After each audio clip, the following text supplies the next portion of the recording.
सोमू नाम का एक किसान था। उसने अपनी जमीन पर महाजन से रुपये उधार लिए थे, पर फसल बर्बाद होने के कारण वो रुपये वापस नहीं दे पा रहा था। कर्ज चुकाने के लिए उसने अपने बैल तक बेच दिए थे। भैया, मैंने अपने बैलों को बच्चों की तरह रखा है, इनका अच्छे से ध्यान रखना। भैया, अभी मैं इनकी आधी कीमत ही दे पाऊंगा, आधे रुपए अगले महीने ले लेना। भैया, मुझे अभी रुपयों की बहुत जरूरत है, इसीलिए तो बैल बेचे। अच्छा, तो ऐसा करो, तुम मेरी अंगूठी रख लो, ये मेरी माँ की आखिरी निशानी है, पर तुम इसे रख लो, जब मैं रुपए वापस करूं तो दे देना। नहीं नहीं भैया, रहने दो, तुम्हारी हालत तो मुझसे भी खराब है। अगर मैंने मजबूरी में तुम्हारी अमानत बेच दी तो ऊपर वाले को क्या मुंह दिखाऊंगा। तो मुझे रुपए अगले महीने दे देना। वैसे भी इन रुपयों से मैं महाजन के पूरे रुपए नहीं चुका पाऊंगा। ऐसे में दो आदमी का परेशान होना ठीक नहीं। तुम तो चैन की सांस लो। और ये बोलकर सोमू वहाँ से चला गया। महाजन ने बुलवाया है, उसके रुपयों का इंतजाम तो हो नहीं पाया। समझ नहीं आ रहा कि उसे क्या कहूँ। तुमने इस बुधवार तक रुपए सूद समेत वापस करने के लिए कहा था। चलो लाओ मेरे रुपए, आज बुधवार है। आप तो जानते हैं, इस बार मेरी बेमौसम की बरसात के कारण फसल बर्बाद हो गई है, इसलिए मैं रुपयों का इंतजाम नहीं कर पाया। अभी बस इतना ही है मेरे पास। बस 2000? अभी तो पूरे 5000 बाकी है। मुझे मेरे रुपए हर हाल में चाहिए, समझे? मुझे थोड़ा समय और दे दो। आप तो जानते हो कि मेरे इतने बुरे दिन पहले कभी नहीं आए। ठीक है, तुम आदमी अच्छे हो तो तुमको 1 सप्ताह और दे देता हूँ, पर अगर इस बार भी मेरे रुपए नहीं दिए तो ठीक नहीं होगा। सोमू हाँ में सिर हिलाकर वहाँ से चला गया और बिल्कुल उदास मन से अपने घर की तरफ चलता गया। 4 दिन बाद सोमू के घर पर उसकी पत्नी आंगन में लगे नल के नीचे बर्तन साफ करते हुए। तुम सुनो, क्या सोमू का घर यही है? बाहर बुलाओ से। जी हाँ, ये उन्हीं का घर है। क्या बात हो गई? आप लोग कौन हैं? हम महाजन के आदमी हैं, समझी? बोल देना अपने बिरजुआ को कि 3 दिन दिए हैं महाजन ने, पैसे लौटा दे या अपनी जमीन और घर, समझी ना? उसके बाद बेचारी उदास मन से सोमू का इंतजार करने लगी। कुछ देर में सोमू घर आया। सुनिए, महाजन का आदमी आया था, कहकर गया है कि अगर 3 दिन में रुपये वापस नहीं किए तो महाजन जमीन और घर पर कब्जा कर लेगा। 3 दिन में रुपए? यहाँ तो खाने के लाले पड़े हैं। सुनिए, आप उस आदमी से रुपये वापस मांग लो जिसे पिछले साल दिए थे। नहीं, शमशेर से किस मुंह से रुपए वापस मांगू? उस आदमी ने अनजान होकर भी मुझे बीमारी में अपने घर में रखा, मेरी सेवा की, ध्यान रखा। वो नहीं होता तो शायद आज मैं तुम्हारे सामने नहीं होता। तुम्हें पता भी नहीं चलता मेरे साथ क्या हुआ है। उसे रुपयों की जरूरत थी और मेरे पास थे तो दे दिए। पर उसने खुद ही कहा था ना कि 1 साल बाद वापस देगा। आप अभी ले आइए, फिर जब आपके पास हो तो देखिए, एक बार मांगने में क्या हर्ज है। ठीक है, मैं कोशिश करता हूँ, पर अगर नहीं देगा तो जबरदस्ती नहीं करूंगा। सोमू दूसरे गांव में शमशेर के घर के लिए निकल पड़ा और कुछ देर चलने के बाद वहां जा पहुंचा। सोमू ने शमशेर के घर पहुंचकर दरवाजा खटखटाया। हाँ भैया, बोलो क्या बात है? कुछ मांगने आए हो तो बाद में आना, अभी मेरे पास बहुत काम है। उसने जोर से दरवाजा बंद कर दिया। मैं इस औरत को भिखारी लग रहा हूँ। हे राम, मेरी हालत ऐसी हो गई है। फिर उसने खुद को देखा। हे राम, कुर्ता फट गया है। फिर उसने दोनों हाथों से कुर्ते को थोड़ा नीचे किया। दोबारा दरवाजा खटखटाता हूँ। अरे, तुम फिर आ गए। तुम लोग भी ना बिल्कुल चैन नहीं लेने देते। पर वो क्या? अब रुको यहीं। औरत अंदर चली गई। अरे, ये तो कुछ सुन ही नहीं रही। औरत एक रोटी लेकर आई। ये लो, अभी सब्जी नहीं है तो प्याज के साथ खा लेना, और हाँ, अब पैसे मत मांगना, रोटी दे रही हूँ, चुपचाप ले लो। पर आप मेरी बात तो सुनो।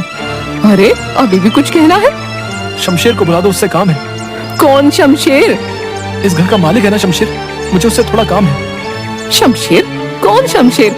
इस घर के मालिक मेरे पति रमानाथ हैं, समझे? मैं पिछले साल शमशेर के साथ इस घर में पूरे 15 दिन रहा था। ओ भिखारी, तुम पिछले साल की बात कर रहे हो रे?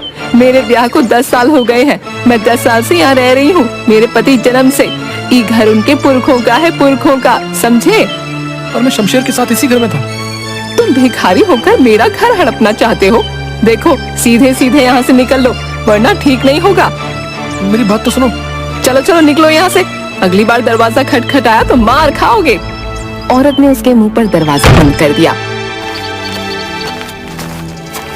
सोमू थक हार कर एक पेड़ के नीचे बैठ गया। क्या हाल हो गया है मेरा? पहनने को ढंग का एक कपड़ा नहीं, खाने को दाना नहीं। तभी एक आदमी उसके सामने एक सिक्का फेंक कर चला गया।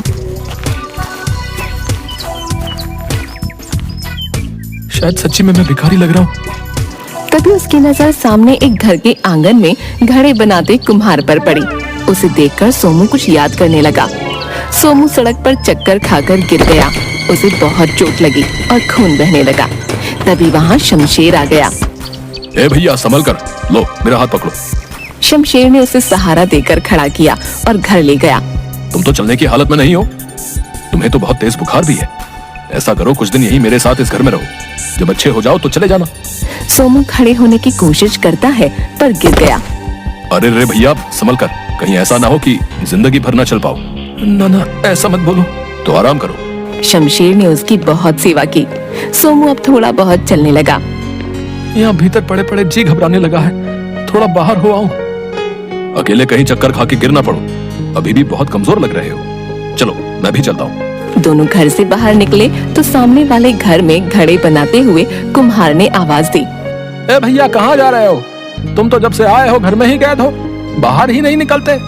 दोनों उसके पास जाते हैं। भैया तबीयत ठीक नहीं है, इतने दिनों से कोई आज जाकर बुखार उतरा है।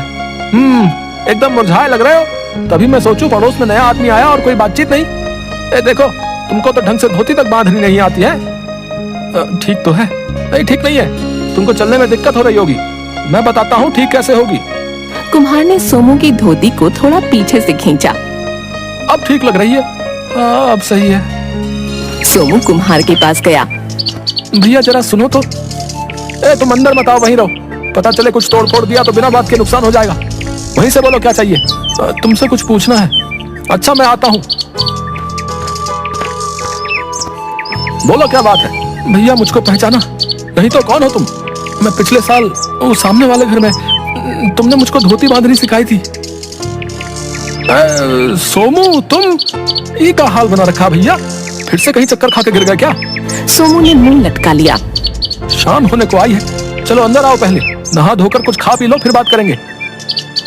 रात को सोमू और कुम्हार खाना खाते हुए। भैया मैं सुबह से इस गांव में शमशेर को ढूंढ रहा हूँ पर कोई आदमी सीधा जवाब नहीं दे रहा। कौन शमशेर? इस गांव में कोई शमशेर नाम का आदमी मैं भी नहीं जानता। क्या गजब करते हो भैया, उस दिन जब तुमने मुझको धोती बांधनी सिखाई और वो मेरे साथ खड़ा था। अरे नहीं ऐसा कैसे हो सकता है? मुझे अच्छे से याद है तुम अकेले थे, तभी मैं सोच रहा था कि अकेला आदमी घर के बाहर ही नहीं निकलता। भैया याद करो ना, शमशेर तुम्हारा पड़ोसी सामने वाले घर में रहता था। उसने मेरी बहुत सेवा की थी। जाते समय मुझसे पूरे 5,000 रुपए उधार भी लिए थे। कहा था 1 साल बाद वापस करूंगा। अरे तुमको कोई भरम हुआ भैया? सामने वाले घर में तो रमानाथ रहता है। रमानाथ और उसका परिवार पिछले साल गंगा जी गए थे, तो मुझे लगा तुमको घर की रखवाली के लिए बुलाया है। मैंने जब भी तुम्हें देखा अकेले देखा था। मुझे इस गांव के बारे में कुछ नहीं पता भैया। मुझे तो यहाँ शमशेर लेकर आया था। 25-26 साल का लंबा चौड़ा लड़का, काला, लंबी लंबी मूछें, आगे एक दांत टूटा हुआ, आगे का दांत टूटा हुआ, ऐसा हुलिया और शमशेर। देखो भैया ऐसा एक आदमी था तो था, मतलब इस हुलिये का एक शमशेर था, पर वो 3 साल पहले अचानक गायब हो गया था। धरती निकल गई या आसमान किसी को नहीं पता। 3 साल पहले गायब हो गया। अरे नहीं भैया, मैं तो पिछले साल ही मिला हूँ। भैया लगता है शमशेर के नाम से किसी ने ठगी की है। मैंने तो यहाँ तक सुना है कि वो गलत काम करता था, 2 नंबर का धंधा, और उसी के किसी दुश्मन ने, समझ रहे ना? मैं कहता हूँ तुम उसके चक्कर में मत पड़ो, सुबह को अपने गाँव निकल जाओ। सोमू ने हाँ में गर्दन हिलाई। भैया तुम्हारा बहुत एहसान, मेरे तो कपड़े भी फट गए थे। कोई बात नहीं भैया, बस अपना ध्यान रखना है। सोमू वहाँ से चला गया। चलते चलते दोपहर हो गई तो वह एक पेड़ के नीचे बैठकर रोटी खाने लगा। खाते खाते अचानक हिचकी आने लगी। उसने सामने की तरफ देखा। सामने पेड़ के पीछे से कोई झांक रहा था। ये कौन है? अरे ये तो शमशेर है। सोमू सब कुछ छोड़कर उसी ओर भागने लगा। दोनों भागने लगे, आगे आगे शमशेर और पीछे बिरजू। सोमू उसके पीछे भागते हुए जंगल में पहुंच गया कि अचानक वो पत्थर से टकरा गया। रुक बहरूपिये, मेरे रुपए वापस कर। शमशेर भाग गया। एक बार हाथ तो लग, छोड़ूंगा नहीं। सोमू आगे की ओर बढ़ गया, तभी उसे झील के पास शमशेर दिख गया। शमशेर उसे देखकर भागने लगा। सोमू उसके पीछे भागने लगा। आगे केवल एक दरवाजा लगा हुआ था। शमशेर उसके गोल गोल भागने लगा और सोमू भी। ये का फालतू दरवाजा खड़ा कर दिया यहाँ। शमशेर दिखते ही उसने उसके पैरों की ओर डंडी फेंकी। शमशेर की धोती में फंस गई और शमशेर दरवाजे से टकरा गया। अब आया ऊँट हाथ में, बहरूपिये सबको पागल बनाता है। उसने इधर उधर देखा, शमशेर कहीं नहीं दिखा। कहाँ गायब हो गया? अरे अभी तो दरवाजे से टकराया। अरे मेरे रुपए तो दे देता, मैं बेघर हो जाऊंगा। हाय, ये क्या हो रहा है मेरे साथ? तभी दरवाजा जोर से हिलने लगा और उसमें चिपका हुआ शमशेर दिखा और गायब हो गया। सोनू घबरा गया। ए भैया, मैंने तुम्हारी जान बचाई थी, आज तुम्हारी बारी है। इस दरवाजे को उठाकर नदी में बहा दो। क्यों? मैं सब बताऊंगा। पहले ये दरवाजे को पानी में बहाओ, वरना मैं मर जाऊंगा। कहीं मुझे कुछ, अगर शमशेर उस समय मेरा ध्यान नहीं रखता तो मैं पिछले साल ही मर गया होता। मेरे रुपयों से बड़ा इसका एहसान है। सोमू ने दरवाजे को हाथ लगाया और हटा लिया। ये दरवाजे में से कुछ चुभ रहा है। उसने फिर हिम्मत करके दरवाजे को उठाया और नदी में बहा दिया। जैसे ही दरवाजा नदी में डूबा, शमशेर सोमू के सामने प्रकट हो गया। ये क्या माजरा है? भैया, मैं तुमको सब बताता हूँ। पहले मैं बहुत लालची था। हमारे यहाँ एक बाबा जी आए थे। वो दरवाजे वाली जगह पर ध्यान लगाकर बैठे थे। ओ बाबा जी, मेरा एक काम कर दो। बोलो बेटा। वो रमानाथ आपको बहुत मानता है, उसे समझाओ कि अपना पुश्तैनी मकान मुझे बेच दे। बेटा, मैं सन्यासी हूँ, इन सांसारिक कामों में नहीं पड़ता। देखो बाबा, मुझे वो घर हर कीमत पर चाहिए। मैं उसके साथ जोर जबरदस्ती नहीं कर सकता, क्योंकि पूरा गांव उसके साथ है। वो आपका कहा नहीं टालता, तो ये काम आपको करना पड़ेगा। वरना क्या? जहां बैठे हो वहां से कभी उठ नहीं पाओगे। आप मुझे जानते नहीं हो। बेटा, तुम स्वार्थ में अंधे हो गए हो, सुधर जाओ। अरे मुझे सुधरने को कहता है? कहकर उसने बाबा को पकड़ना चाहा, परंतु बाबा ने एक फूंक मारी और शमशेर दरवाजे में परिवर्तित हो गया। अरे ये क्या हो गया? मेरा दम घुट रहा है। बाबा, बाबा माफी, बाबा माफी। तुम्हारे पाप का घड़ा भर गया है। माफी इतनी आसानी से नहीं मिलती। माफ कर दो बाबा, माफ कर दो। ठीक है, आ जाओ बाहर। शमशेर दरवाजे से प्रकट हो गया। तुम श्रापित हो, अब से तुम अदृश्य हो, कोई तुम्हें देख नहीं पाएगा। बाबा कृपा करो, मुझे वापस पहले जैसा कर दो। मैं कभी कोई गलत काम नहीं करूंगा। तुम्हारी माफी का एक ही उपाय है। एक ऐसा आदमी जो इस गांव का ना हो, निर्बल हो, लेकिन दिल का सच्चा हो।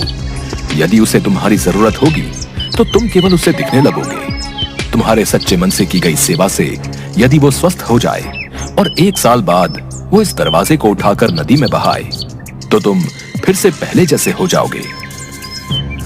ऐसा तो पहले कभी सुना नहीं।